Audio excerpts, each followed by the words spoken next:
Hey, good morning, guys. Today we're going to showcase our new hotspot monitor display tower that we built for the Automation Fair 2017.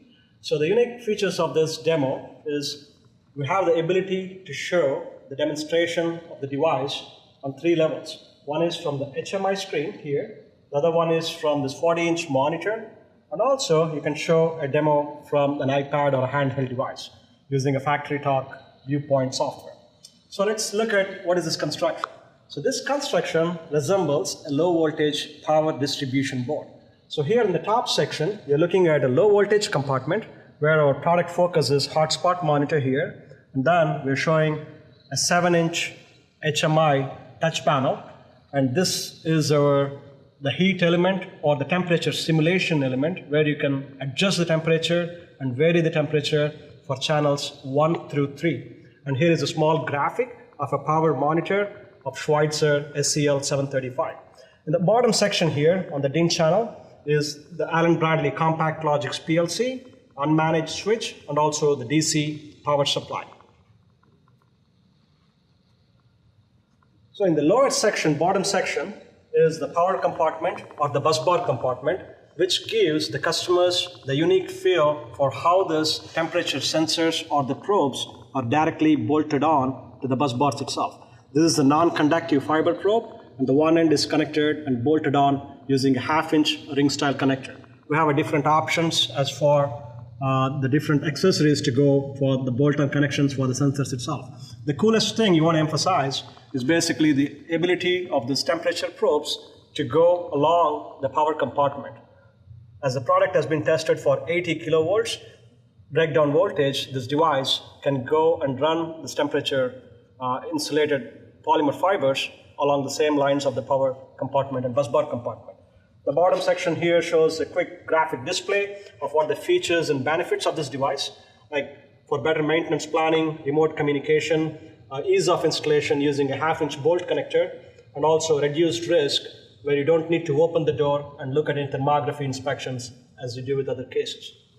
So let's look at the first thing, the hotspot monitor itself. It is mounted on a DIN rail channel here, which sits in the low voltage compartment. You can see all this fiber probes that's connected from channels 1 through 9 here. Okay, so just notice these channels 1 through 3 are the ones that's simulated using a temperature or a heat element. All these channels from 4 through 9 are bolted on straight to the busbar compartment where you are measuring just the ambient temperature only. You are not able to make any changes to the temperatures from channels 4 through 6. All you do is basically measure the ambient temperature readings. Let's look at the set points, how we do it. So on the unit 1, if you click on this selection, that shows up a screen where you can look at the temperatures on A, B, C, 3 steps. And also, if you notice the bottom one on the bus bars, these are showing 47, 50, and 49. And the rest of these are showing temperatures from 19 to 21 degrees.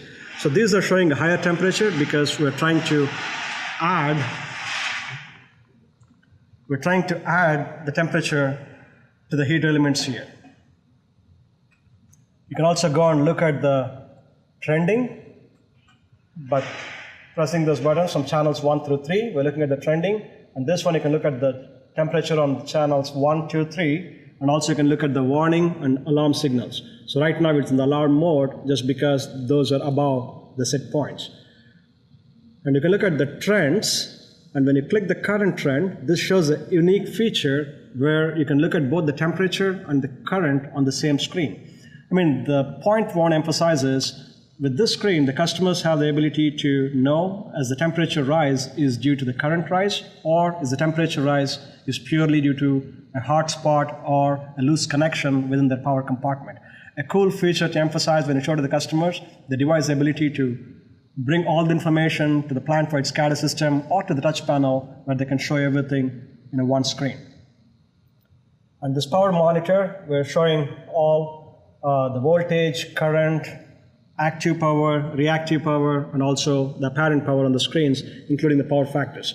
I mean, the message you're trying to convey here is the device ability to connect with the power monitor of Allen Bradley or any other third parties, where you can bring all this parameters together to one screen where they can monitor and trend and look for any failures before they really happen.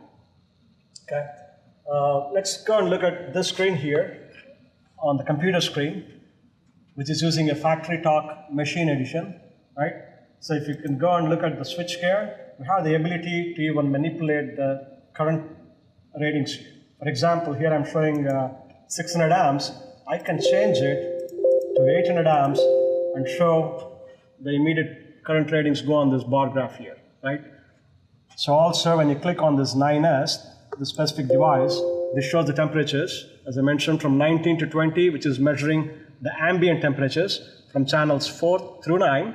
And if you look at the bottom section, 1 through 3, they're measuring from 47 to 50 degrees, just because you are manipulating the temperature using the heat element here. So this is alarms feature, where if the system is throwing the alarms, you can just clear the alarms. If you look at this, right now the product value of the objects, minimum and maximum limits, you can clear all these alarms and you can close it if you don't need to. The user registers will show you all the temperature readings on channels 1 through 9. In this case, the channels 1 through 3 are showing the higher temperatures because of simulated condition, and the device is right now in the alarm state. So we have installed the stack lights to show the alarm output of the device itself. So in this case, we're showing a stack lights that shows the red indication on the light here, which shows the temperature is above the set points, which is in this case 45 to 50 degrees C. If the temperature is below the set points, this light will go green. And also we have an audible alarm that's built into this, which kind of gives you annoying noise, but it draws the audience attention at the trade show booth. So I want to just go and quickly point this to the top, wireless LAN.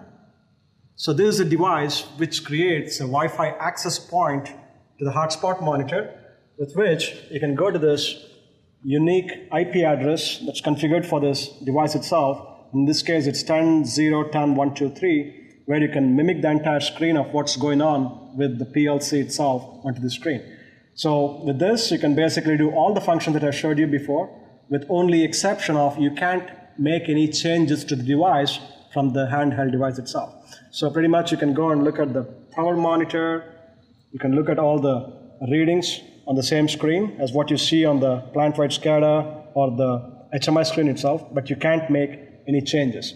So pretty cool, because if there are so many visitors at the booth, you can just take this iPad and also you can show all the demonstration of this device from an iPad itself. So here also you can look at the trending feature. Screen takes probably a few seconds to just load, but you can look at the same screens from here as well.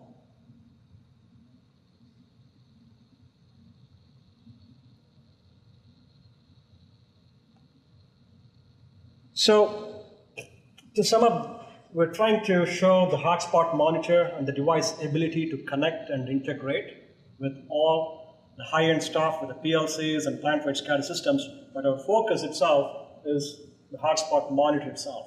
And I would like to focus specifically on the channels of 9-point and 18-point channels is available. It's a non-conductive fiber optic polymer fiber cables, and also the ability to connect straight to the power compartment to the straight bolt-on to the bus bar itself.